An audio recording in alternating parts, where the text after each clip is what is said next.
Assalamualaikum warahmatullahi wabarakatuh. Sahabat semua, khususnya para pengguna media sosial yang hari ini menjadi bagian dari arus informasi global. Balik derasnya konten yang kita konsumsi setiap hari, ada satu pertanyaan penting.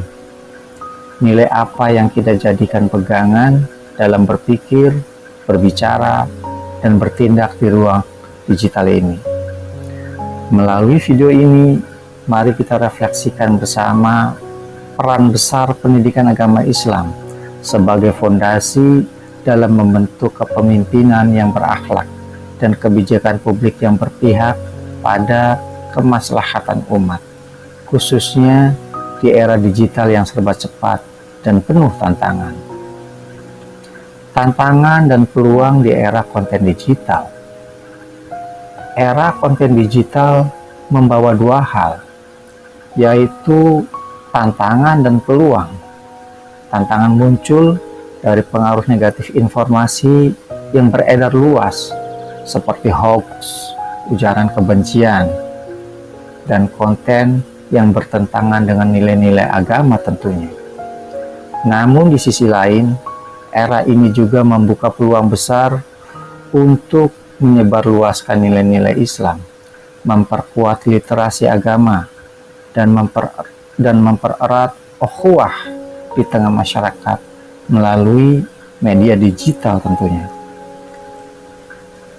Kemudian, relevansi nilai-nilai Islam dalam kepemimpinan modern. Nilai-nilai Islam tetap sangat relevan dalam konteks kepemimpinan modern. Prinsip-prinsip seperti kejujuran, keadilan, tanggung jawab, dan musyawarah merupakan landasan penting dalam membentuk pemimpin yang tidak hanya cakap secara teknis, tapi juga memiliki visi, moral, dan akhlak yang kokoh. Pemimpin yang demikian akan mampu menyusun kebijakan publik yang berpihak pada kebaikan bersama, bukan sekedar kepentingan sesaat. Saat ini kita hidup di era digital, di mana informasi menyebar dengan sangat cepat melalui media sosial, video pendek, dan berbagai platform konten lainnya. Pendidikan agama Islam menjadi sangat penting, karena disinilah nilai-nilai yang membentuk karakter pemimpin dan masyarakat kita berasal. Mari jadikan nilai Islam sebagai kompas moral dalam memimpin dan membuat kebijakan di tengah tantangan era digital ini.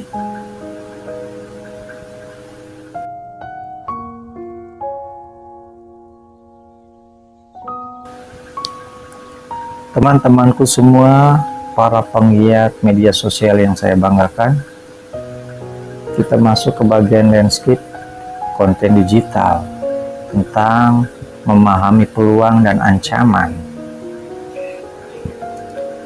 Dari sisi pertumbuhan media sosial seperti Instagram, TikTok, YouTube, Facebook mengalami perkembangan yang sangat cepat, baik dari segi pengguna konten maupun pengaruhnya dalam kehidupan sehari-hari. Ini menciptakan ruang baru untuk dakwah sebetulnya, untuk pendidikan juga, serta komunikasi sosial. Tetapi juga ini semua membuka peluang untuk penyalahgunaan tentunya. Kemudian dari sisi disinformasi, ujaran kebencian, dan radikalisasi online, menyoroti ancaman nyata di dunia digital tentunya. Dari disinformasi, yaitu penyebaran informasi yang salah atau menyesatkan. Lalu ujaran kebencian,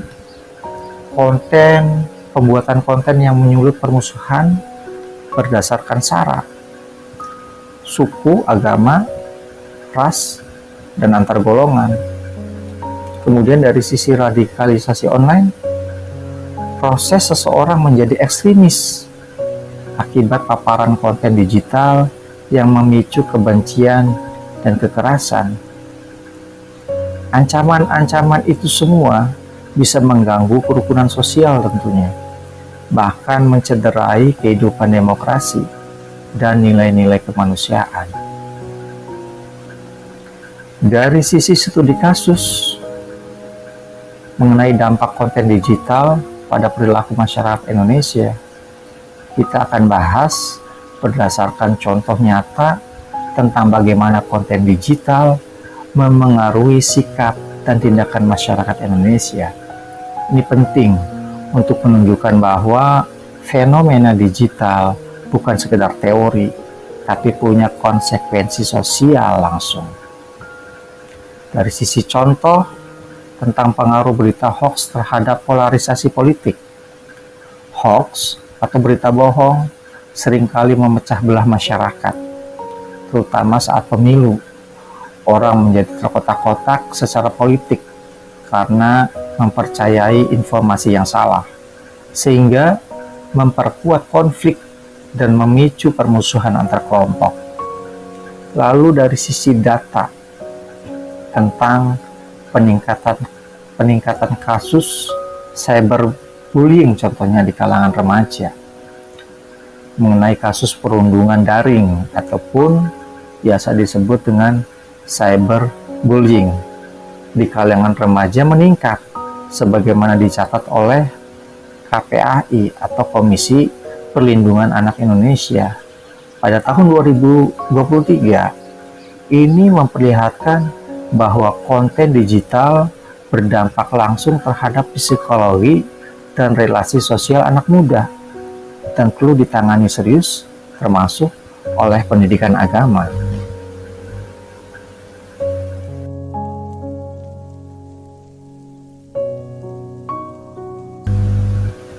Teman-temanku semua, nilai-nilai Islam sebagai landasan etika digital. Dari kemaslahatan umat, tentu kemaslahatan itu memiliki konsep dan adab ataupun etika.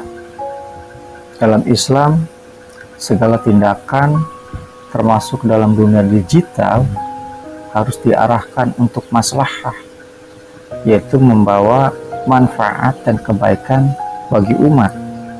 Selain itu, adab atau etika adalah panduan penting dalam berperilaku sopan, santun, dan bermoral, baik di dunia nyata maupun saat berinteraksi di dunia maya tentunya.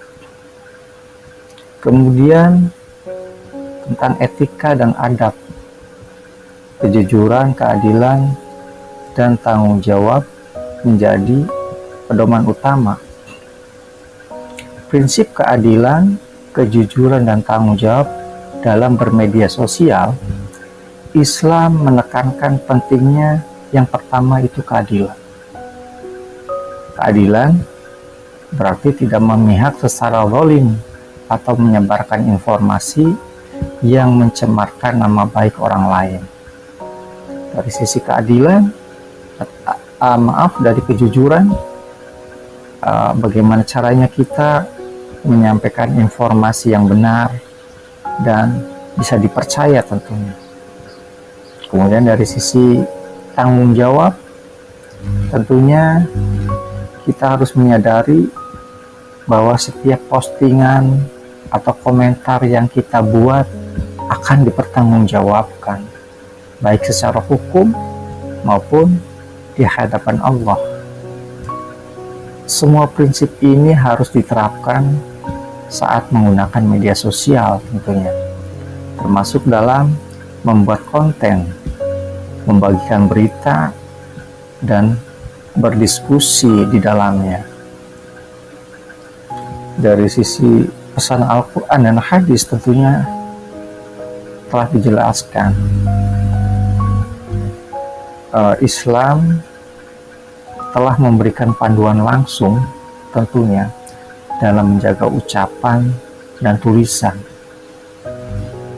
Pada beberapa ayat dan hadis bisa dikutip ya, seperti di dalam Al-Quran surah Al-Kahf ayat 18, ma yalfidhu min qawlin illa ladaihi raqibun atid, yang artinya tiada suatu kata yang diucapkannya melainkan ada di dekatnya malaikat pengawas yang selalu hadir. Ini menekankan bahwa setiap ucapan atau tulisan, termasuk status media sosial, dicatat dan diawasi. Lalu menurut hadis Nabi SAW dijelaskan, barang siapa yang beriman kepada Allah dan hari akhir, hendaklah ia berkata yang baik atau diam. Ini diriwayatkan oleh Bukhari dan Muslim. Ini pun menekankan kehati-hatian dalam berbicara dan menulis, termasuk di ruang digital.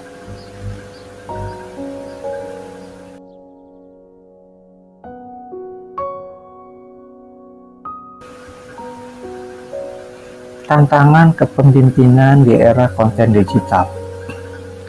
Teman-temanku semua yang saya banggakan, tantangan kepemimpinan di era konten digital ini, kewajiban pemimpin adalah bagaimana caranya membangun kepercayaan publik. Membangun kepercayaan publik di tengah banjir informasi. Di era digital sekarang ini, masyarakat dibanjiri informasi dari berbagai sumber.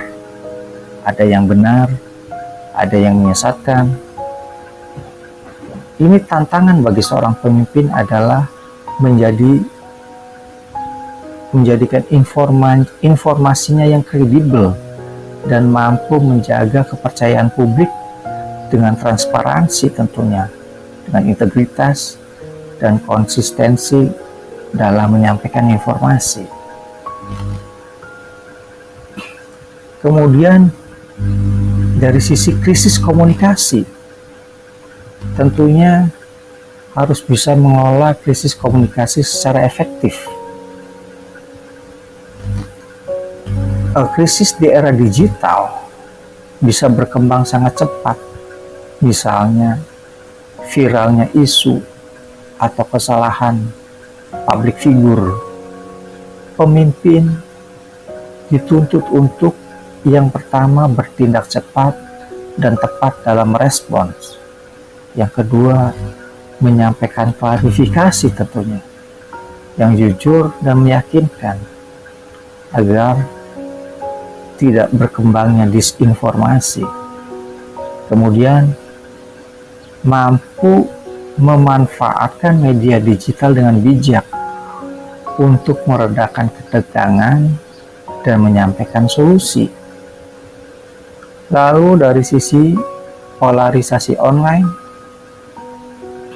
bagaimana mengatasi polarisasi dan konflik online?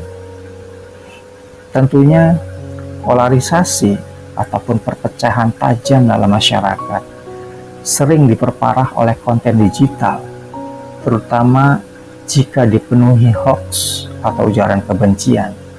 Pemimpin harus mampu, yang pertama adalah menjadi penengah yang adil. Kemudian kedua, mendorong dialog yang sehat.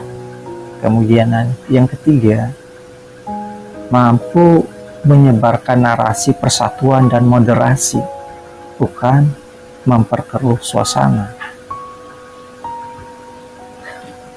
Dari kepemimpinan di era digital, tidak cukup hanya dengan wibawa atau jabatan, tetapi harus dibarengi kemampuan komunikasi digital, ketegasan moral, dan kecakapan mengelola informasi.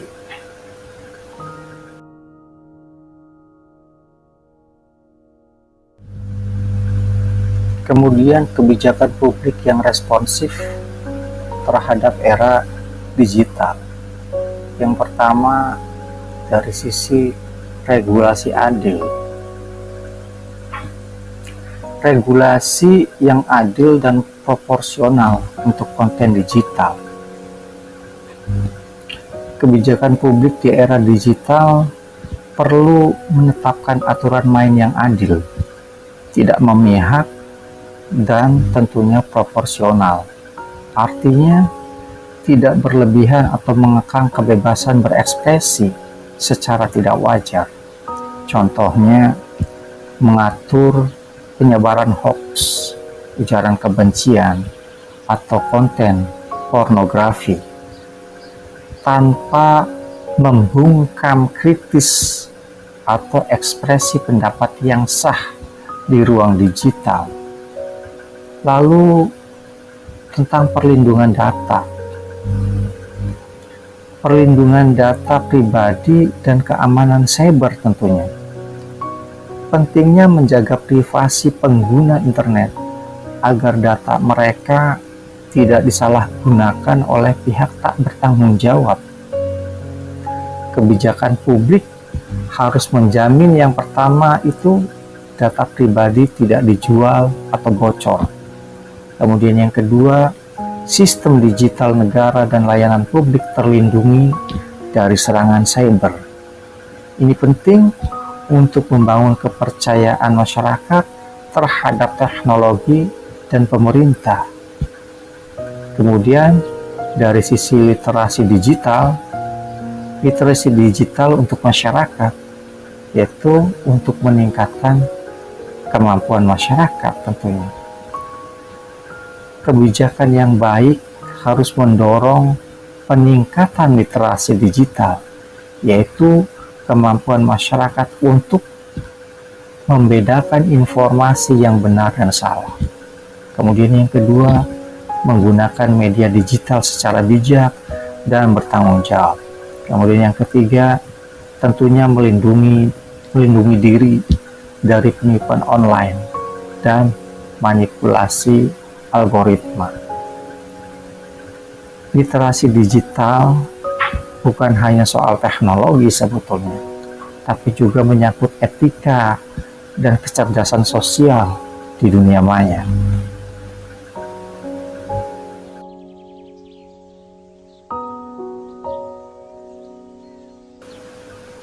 Kemudian kepada teman-teman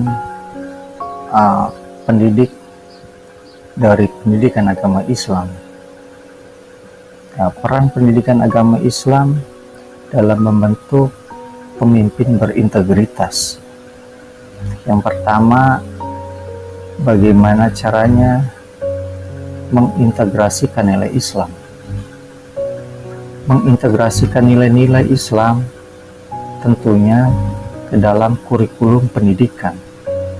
Artinya, pendidikan agama Islam tidak boleh hanya fokus pada aspek ritual atau hafalan, tapi juga harus ditanamkan dalam berbagai bidang ilmu dan praktik kehidupan tentunya, termasuk dalam konteks sosial, kepemimpinan, dan penggunaan teknologi.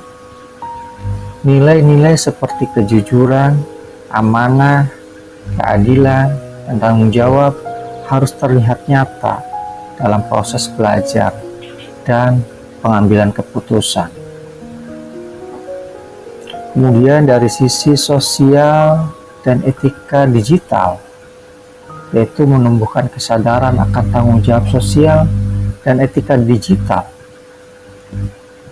Pendidikan Islam perlu membentuk generasi yang tidak hanya cerdas secara akademik, tapi juga sadar akan dampak sosial dari tindakannya, termasuk di media digital tentunya. Mereka harus tahu bahwa setiap unggahan, setiap komentar, dan tindakan online bisa berpengaruh besar terhadap orang lain dan akan dipertanggungjawabkan secara moral dan spiritual.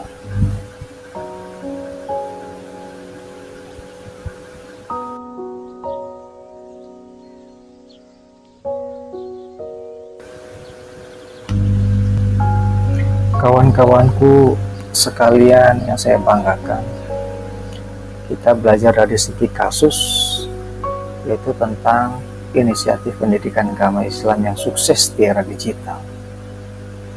Contoh yang pertama yaitu kampanye anti-hoax. Kampanye anti-hoax berbasis agama di media sosial. Contoh ini menunjukkan bagaimana ajaran Islam dijadikan dasar moral dan motivasi dalam melawan penyebaran informasi palsu ataupun hoax di media sosial. Melalui akun dakwah, para asatid wa asatidati muda tentunya atau komunitas Islam, mereka mengajak umat sebaiknya untuk tabayun ataupun klarifikasi informasi ketika mendapatkan berita hoax, lalu menghimbau agar tidak sembarangan share tanpa verifikasi, mengutip ayat dan hadis yang menekankan kejujuran dan larangan berdusta. Yang pertama tentang kejujuran dalam surah At-Taubah ayat 119. Ya ayyuhalladzina amanu taqullaha wa kunu ma'as shadiqin. Artinya, wahai orang-orang yang beriman, bertakwalah kepada Allah dan hendaklah kamu bersama orang-orang yang jujur. Lalu dari sisi larangan berdusta, Nabi Yuna Muhammad SAW bersabda, Inna sidqa yahdi ilal bir, wa innal birra yahdi ilal jannah, wa innar rajula la yasduqu hatta yuktaba indallahi as-siddiqa, wa innal kadhiba yahdi ilal fujur, wa innal fujura yahdi ilan nar, wa innar rajula la yakdhibu hatta yuktaba indallahi kadzaba. Inna sidqa yahdi ilal bir, sesungguhnya kejujuran membawa kepada kebaikan.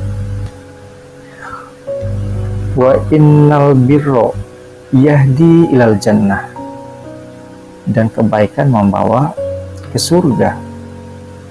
Wa innar rajula la yasduqu hatta yuktaba indallahi siddiqa, seseorang yang senantiasa jujur akan dicatat di sisi Allah sebagai orang yang sangat jujur, siddiq. Kemudian wa innal kadhiba yahdi ilal fujur, dan sesungguhnya dusta membawa kepada kefasikan. Wa innal fujura yahdi ilan nar, dan kefasikan membawa ke neraka. Wa innar rajula la yakdzibu hatta yuktaba indallahi kadzaba, seseorang yang senantiasa berdusta maka akan dicatat di sisi Allah sebagaimana pendusta.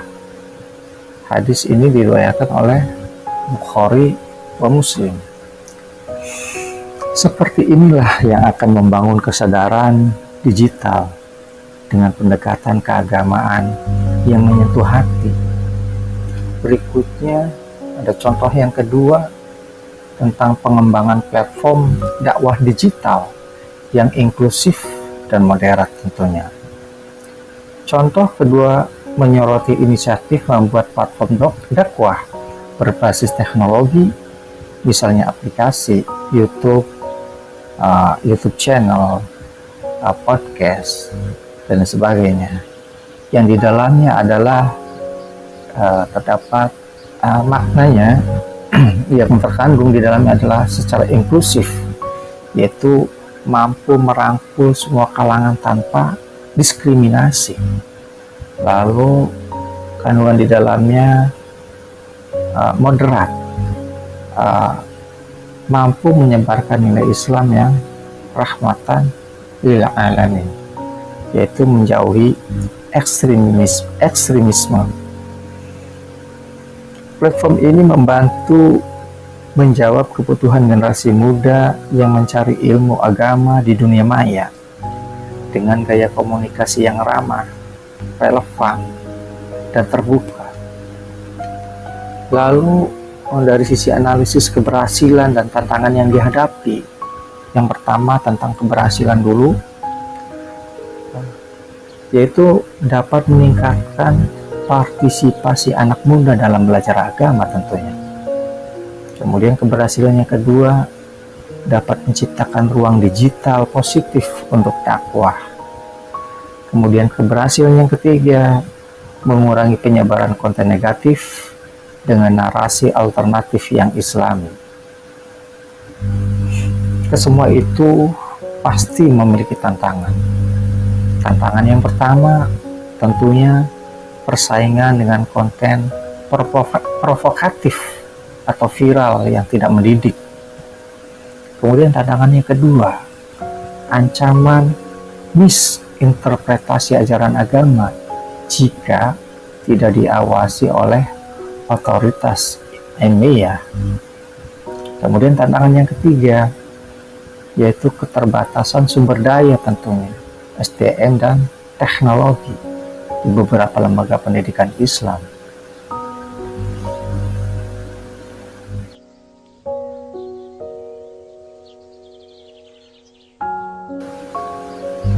Kemudian berikutnya tentang strategi meningkatkan literasi digital berbasis agama. Tentu strategi untuk meningkatkan literasi digital berbasis agama ini, yang pertama diadakan pelatihan terhadap tokoh agama. Pelatihan untuk guru dan tokoh agama tentang etika digital tentunya. Strategi ini menekankan pentingnya meningkatkan kapasitas para pendidik dan pemuka agama dalam menghadapi era digital. Mereka perlu memahami yang pertama, bagaimana menyampaikan ajaran Islam secara bijak di media digital. Kemudian yang kedua, bagaimana etika di dalam bermedia sosial menurut syariat. Kemudian yang ketiga, bagaimana cara menyikapi hoax, ujaran kebencian, dan provokasi online. Pelatihan ini bisa mencakup teknis penggunaan platform digital serta pendekatan komunikasi yang sesuai dengan nilai-nilai Islam dan psikologi digital umat. Lalu konten pendidikan menarik,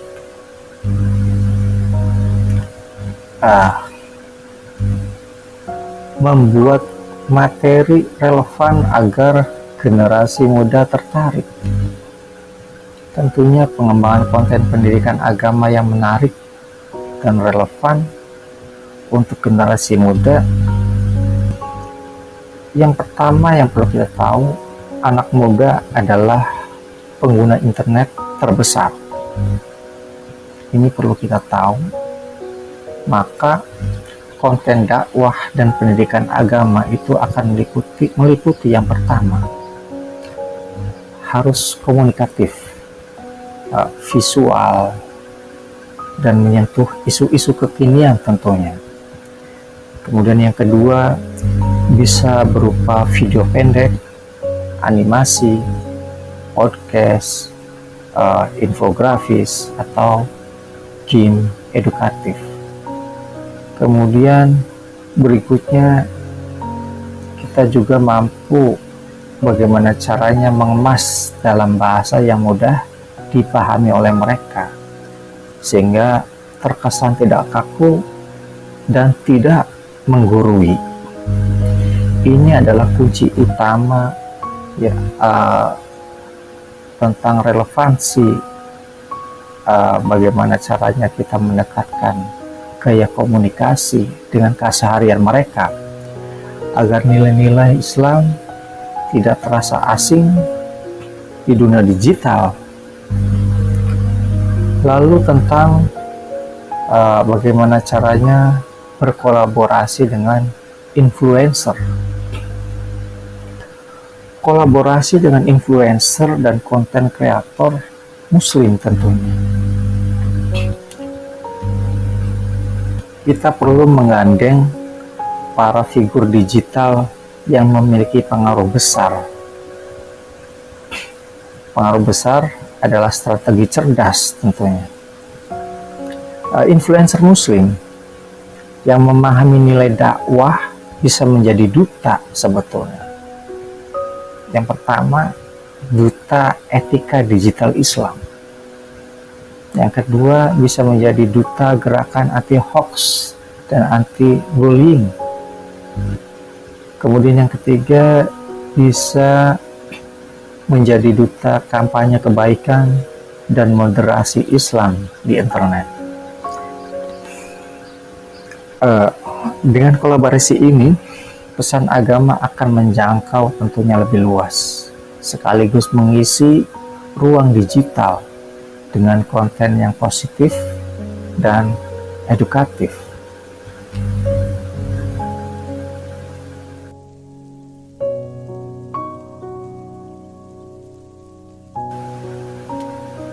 Nah, teman-temanku sekalian, harapan saya dalam membuat video ini adalah bagaimana caranya mengkolaborasikan lintas sektor dalam membangun ekosistem yang sehat. Kolaborasi lintas sektor yaitu dari sisi pemerintah, masyarakat sipil, dan swasta tentunya. Yang pertama, membangun ekosistem digital yang sehat dan bertanggung jawab.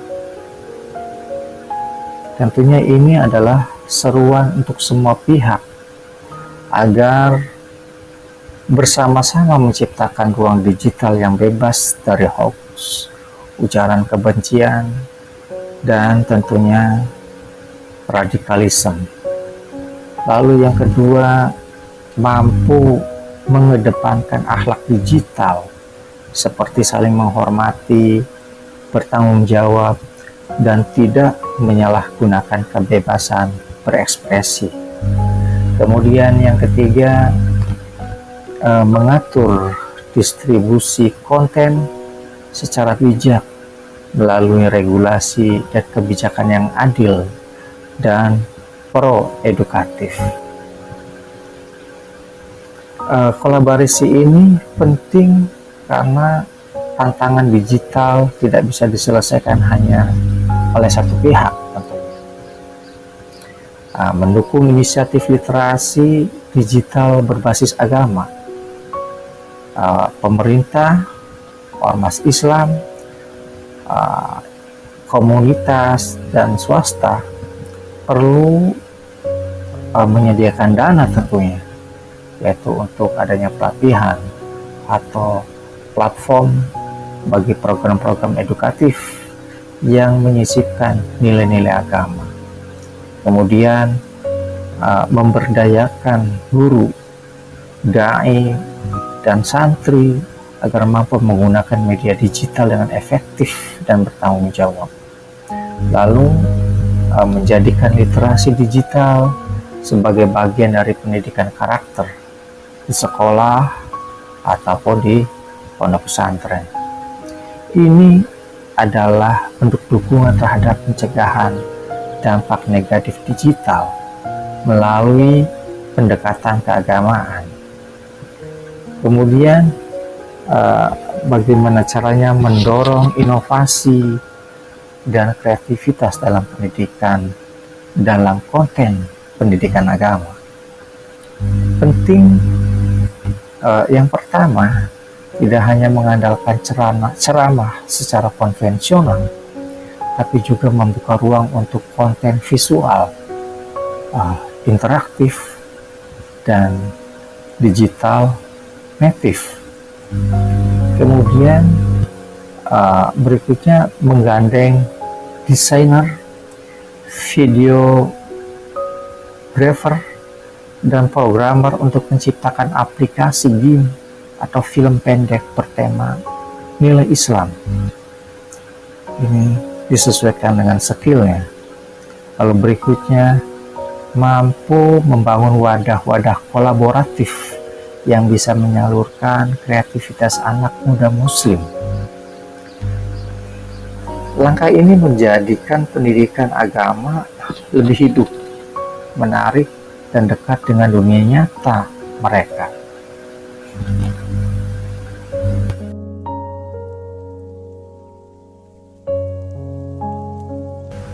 Teman-temanku sekalian, penggiat media sosial yang saya muliakan, ini kita masuk ke bagian kesimpulan dan aksi, yaitu dalam hal ini membangun masa depan digital beradab.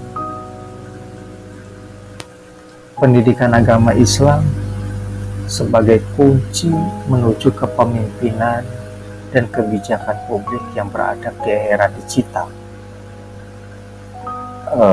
Yang pertama, relevansi nilai Islam. Nilai-nilai Islam relevan dan esensial dalam menjawab tantangan era digital. Ajaran Islam bukan hanya untuk masa lalu, tetapi sangat relevan untuk konteks digital saat ini. Nilai seperti kejujuran, adab, tanggung jawab, dan keadilan menjadi penuntun penting untuk menghadapi informasi yang menyesatkan, untuk bersikap etis di media sosial, lalu kita mampu menyaring dan memproduksi konten secara bijak. Dengan kata lain, Islam adalah sumber etika digital yang kokoh dan tidak lekang oleh zaman. Kemudian, peran pendidikan agama Islam tentunya memainkan peran kunci dalam membentuk pemimpin dan masyarakat yang berintegritas. Pendidikan agama bukan sekedar pengajaran ritual, tapi menjadi sarana membentuk karakter yang kuat, jujur dan adil, lalu menjadi fondasi utama untuk mencetak pemimpin-pemimpin masa depan yang siap menghadapi tantangan kompleks di era digital. Kemudian mampu membina masyarakat yang tidak mudah terprovokasi, punya kesadaran sosial dan bijak dalam menggunakan teknologi tentunya. Dengan demikian, pendidikan agama adalah investasi strategis untuk menciptakan peradaban digital yang berakhlak. Dari ajakan bersama ini, mari bersama-sama membangun masa depan digital Indonesia yang lebih baik. Mengajak semua unsur bangsa, guru, dai, orang tua, pemerintah, pelajar, dan pelaku media untuk tidak pasif menghadapi dunia digital. Kemudian kita harus aktif membangun ekosistem digital yang positif dan mencerahkan. Kemudian menjadi bagian dari gerakan moral berbasis nilai-nilai agama dalam dunia digital. Karena perubahan tidak datang sendiri, tetapi harus diikhtiarkan bersama. Wallahul muwaffiq ila aqwamit thoriq. Wassalamualaikum warahmatullahi wabarakatuh.